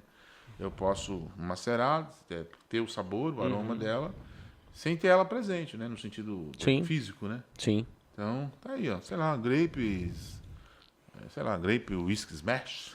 E, mas você falou bastante de evolução.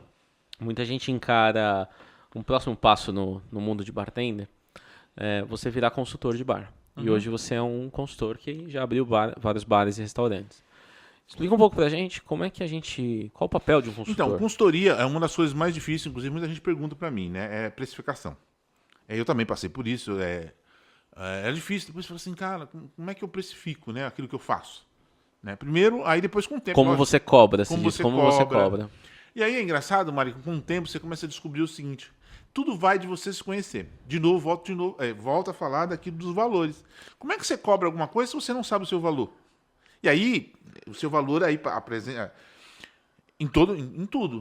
O teu valor da hora que você perde, que você, não vou dizer perde, porque você não está perdendo, mas que você desprende para pensar. Uma das maiores dificuldades assim, de consultoria, isso em toda a área que eu já ouvi de outros, né? Mas assim, é que muitas vezes a pessoa que contrata você, ela não sabe o quanto tempo você perdeu longe da empresa, pensando na empresa, ou pensando naquilo que você foi fazer. Aí você pensa, não é só o tempo que você está ali no bar. Não, pelo contrário, praticamente quase toda consultoria, lógico, quase toda não, mas vamos falar da nossa área, porque aí pode... muitas vezes eu perco muito mais tempo pensando naquilo que eu vou fazer do que lá no treinamento. Porque é uma questão mental, por exemplo, conceito, aí você começa a pensar, qual o conceito do bar, qual o conceito... Tá, quem que está lá? Como é que é o funcionário que foi contratado? Ele já tem noção, ele... É tudo isso, então você tem que começar a pensar, aí você procura ingredientes, você vai... Outra coisa, ingredientes que você coloca, às vezes você quer colocar um ingrediente legal e às vezes não tem na região, você tem que pesquisar. Então, assim, é muito mais amplo. E muitas vezes quem está do outro lado, quem está te contratando, ele também não tem essa dimensão. Por isso que às vezes a comunicação é muito importante. É perguntar o que ele espera, entender o que o contratante espera de fato. Ele tem clareza naquilo que ele está precisando? Porque acontece muito isso. A pessoa te contratar e chegar lá, que já aconteceu comigo. Ele te contrata, e você passa lá, você fecha o contrato, manda o orçamento, é isso que eu vou fazer, isso. Ah, beleza, pessoal. Você chega lá, ele quer outras coisas. Isso aconteceu ano passado, ano retrasado. Você chega e fala assim, peraí, não foi isso que a gente combinou. Então tem essa...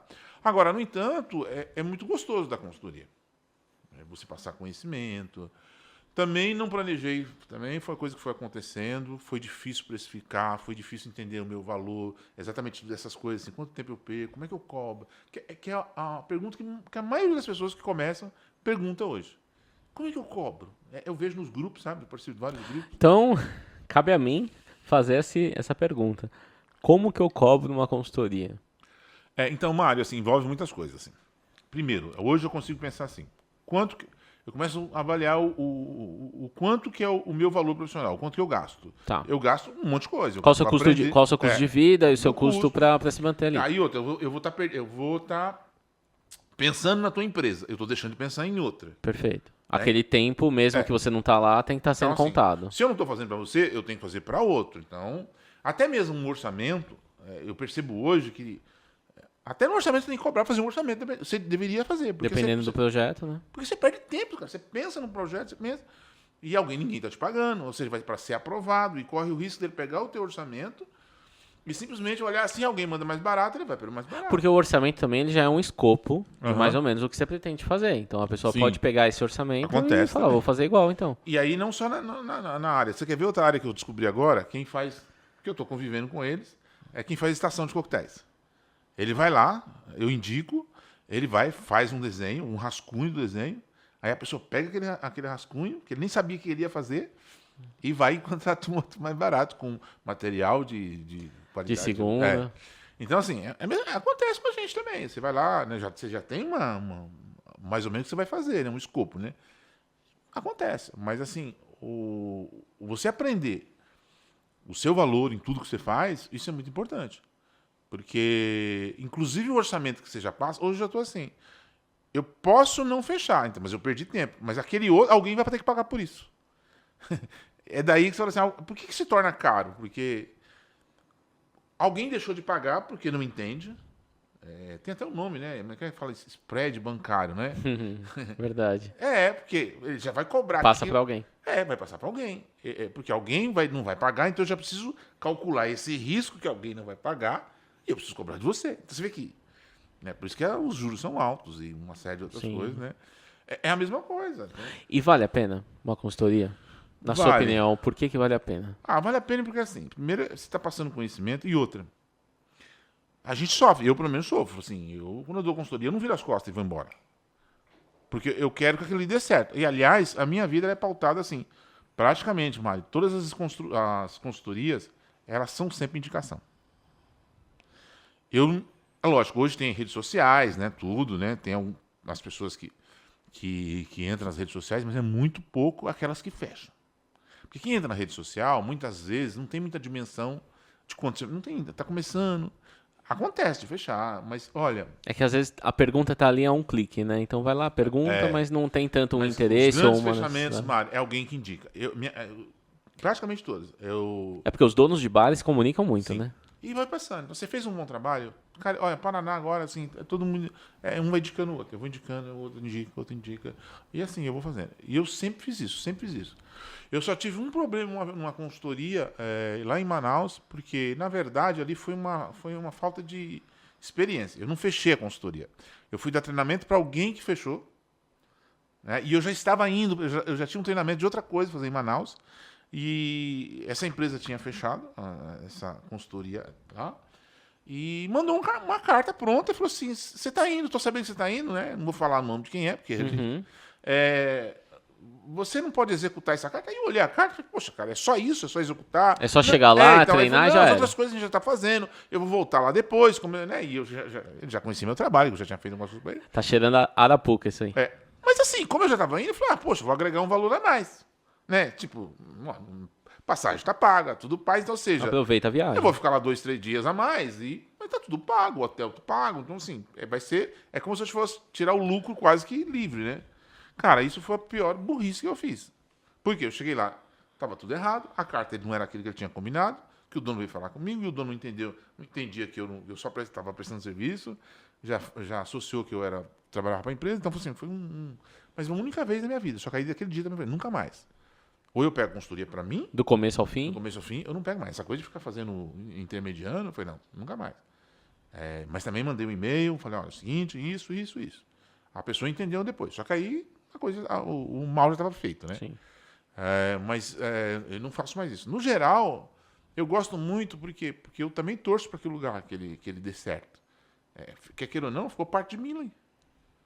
Né? Então, assim, se é sucesso para o lugar, é parte de mim também. Ainda que seja minúsculo. Então, da consultoria é isso. Você também participou da construção de alguma forma. Você contribuiu. E a consultoria, ela não é só o cardápio, né? Não. O que tem são etapas? Ou, por exemplo, tem gente que chama só pro cardápio mesmo? Tem gente que chama fazer só a carta, porque isso acontece muito.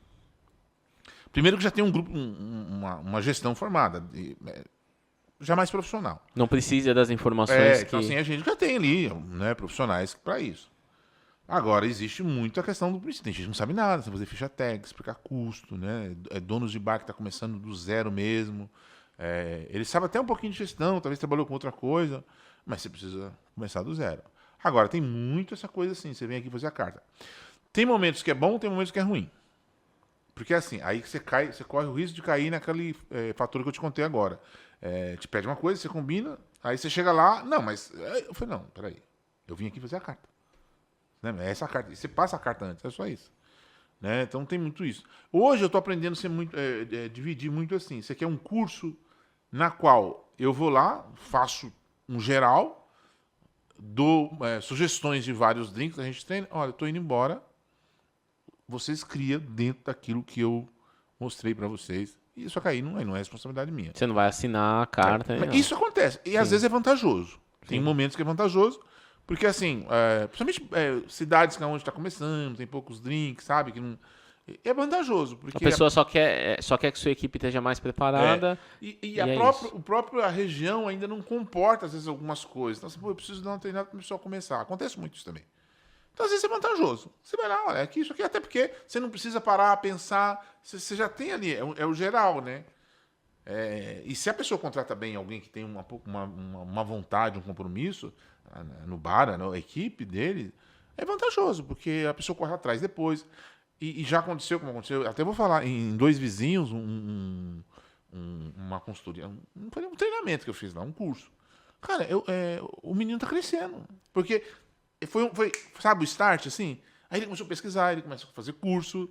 E os donos eu encontrei agora, recentemente, falaram assim, ele avançou, foi muito legal. A gente quer levar você lá agora, mas não é para ficar 4 dias, não. Quero que você vá lá, fica 2 dias.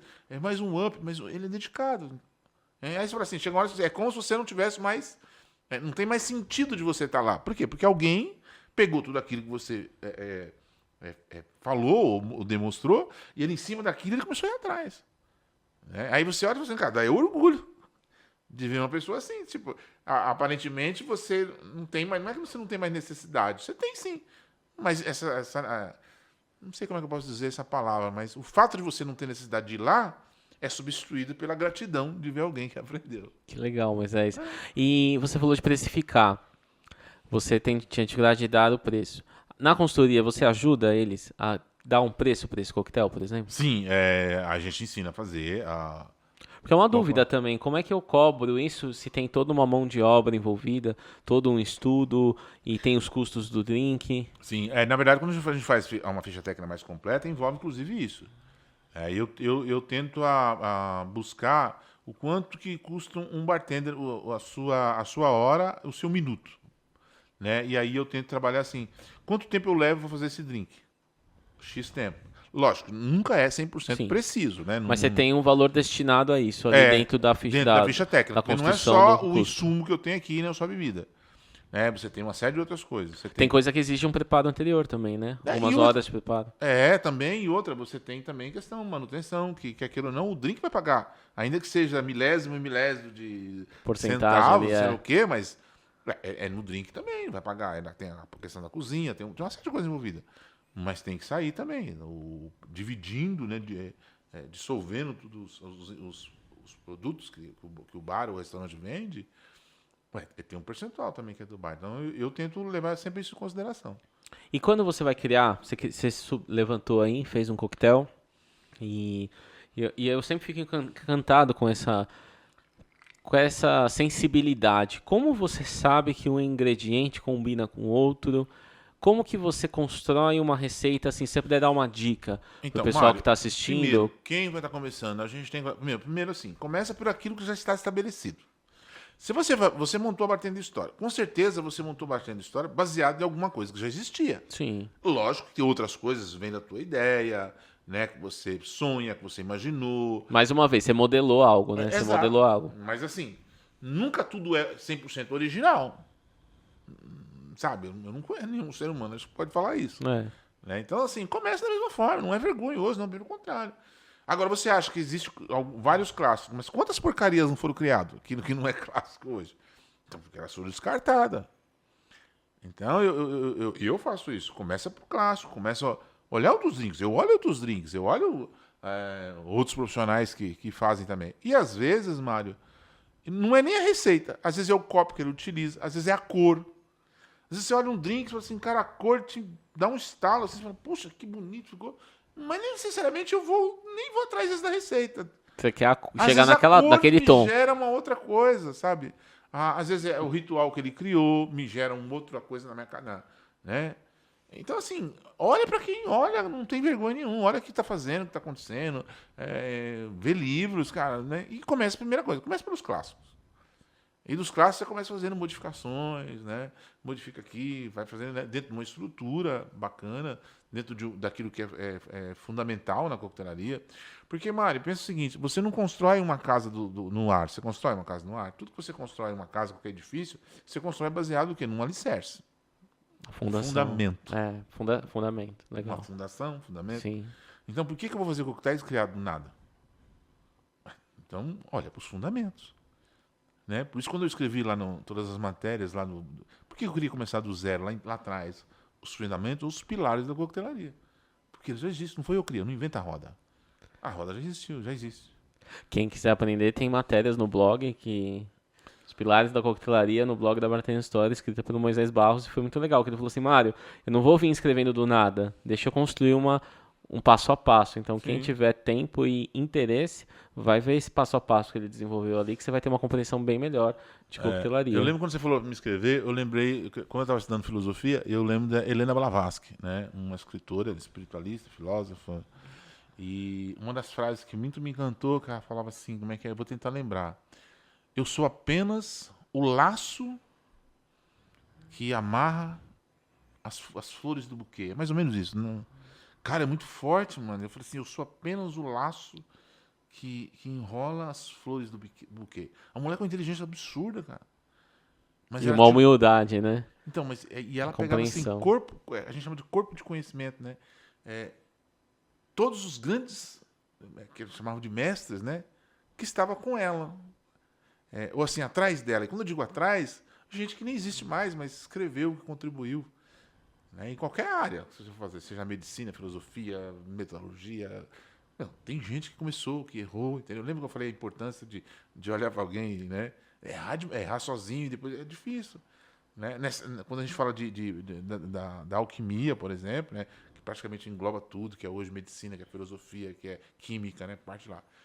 Cara, até hoje, se existe a alquimia moderna, mas se olha para trás, em busca de lá. Né? Para você estar sustentado em alguma coisa.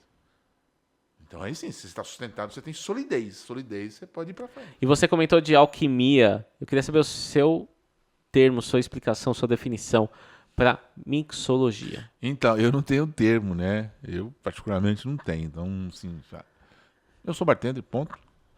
Embora exista, né? Se você pegar o pé da letra mesmo, embora não seja a tradução que existe no português, assim, no dicionário, literal. Mas, né, seria o estudo das misturas, né? Bom, isso é real. Agora, tem muita gente que fica, eu sou mixólogo, essa coisa, sabe, esse rótulo, né? Não, eu sou bartender, cara, não tem isso. Aí, inclusive, numa live que eu fiz com o Márcio, a gente fazia com o Márcio Silva, né? Ele fez essa mesma pergunta. Né? Você prefere, tá? E você prefere ser chamado de mixólogo, né? Consultor, não sei o que, né? Falei, caramba. Mestre. Ainda brinquei e falei assim, olha, vou te falar uma coisa pra você. Você sabe quando eu gosto de ser chamado de mixólogo? É quando eu me sinto carente. Porque aí eu vou falar que eu quero me sentir importante, aí eu falo assim, eu sou mixólogo. As pessoas não sabem o que é isso. Elas devem falar assim, putz, esse cara é importante, né? Ele tem um nome que eu nem sei o que significa. Então, quando eu tô normal, quando eu tô bem, então eu sou bartender. A gente está chegando agora nas considerações finais, depois dessa autobiografia do Moisés. E eu queria, Moisés, que você olhasse ali para aquela câmera e você pudesse dar suas considerações finais para o pessoal que está assistindo e principalmente assim, uma dica para aquela pessoa que está se espelhando, que acompanhou a gente aqui até o final, que assistiu aqui até o final do podcast e que está se espelhando, que está construindo sua carreira. Qual é a dica que você poderia dar para ele, direto para a câmera? Ali? Isso. Uau. Que é o seguinte, tudo está dentro de você. Todo o seu potencial, toda a tua riqueza, tudo aquilo que você pode ser, está dentro de você. Por isso que aí a gente vai voltar lá no início. Não existe ninguém superior, não existe ninguém acima de você. Pode estar no sentido momentâneo, seja economicamente, às vezes um emprego, mas isso é momentâneo. A mesma capacidade que ele teve estava dentro deles, né? Aquela pessoa que você admira, e você pode. Tudo é possível se a gente batalhar, se a gente correr atrás e a gente acreditar. Acreditar em si mesmo. Acredita em você e siga em frente. Siga seu coração, cara. Acredita em você. Com essa consideração final, Moisés. Você nasceu com asas, não rasteja. Gente, eu queria encerrar o podcast com essa consideração final do Moisés. Agradecer a você que assistiu, que acompanhou a gente até aqui. Agradecer ao Moisés. Moisés, obrigado. Obrigado você, mano. Foi um papo muito bom. Fico muito feliz de te ver de volta aqui, te ver com saúde, te ver bem. Saúde é muito bom. Todos nós aqui, graças a Deus, estamos com saúde e muita expectativa para os próximos dias, próximos anos. Principalmente agora que a gente está mais presente no momento, né? Sim. No agora, em que a gente possa passar por muita coisa boa, também compartilhar essa nossa vida com a galera que vem aqui ter aula contigo e aprender contigo, né? E eu queria dar um recado para você. Queria pedir para você se inscrever no nosso canal, curtir e comentar o que você achou desse podcast. Porque, como eu te falei, esse é o primeiro episódio. A gente está aprendendo, a gente está fazendo com muito carinho, está trazendo nomes importantes da coquetelaria. Então aproveita essa área que a gente está abrindo aqui para que você também possa dar a sua opinião, dar a sua sugestão. A gente está muito aberto a isso e a gente também quer saber quem você quer ver aqui no podcast da Bartender Store. Qual é o convidado que você quer ver ali, atrás da bancada, preparando uma receita, preparando um drink especial. Lembrando que as receitas que foram feitas aqui estarão num corte no nosso canal, ensinando tanto o meu coquetel como os coquetéis que o Moisés preparou pra gente essa noite. Também queria te convidar para seguir as redes sociais, @bartenderstore, a rede social do Moisés Barros, @MoisésB, e as minhas Moisés com Z, né? Moisés com Z, é verdade. MOIZESB. B, isso aí, de Barros. E as minhas redes sociais, @Mário Bartender Store no Instagram. Muito obrigado, eu queria agradecer também especialmente ao Renan e ao Cauê, que estão aqui gravando atrás das câmeras, e essas pessoas são muito importantes, acreditaram também nesse projeto. Muito obrigado por vocês estarem aqui com a gente. Prometo que a gente vai fazer um coquetel para vocês. E é isso, pessoal. Moisés, mais uma vez. Valeu, Mário. Um abraço. Muito obrigado. Galera, um abraço. Tchau, pessoal. Bons drinks. Valeu.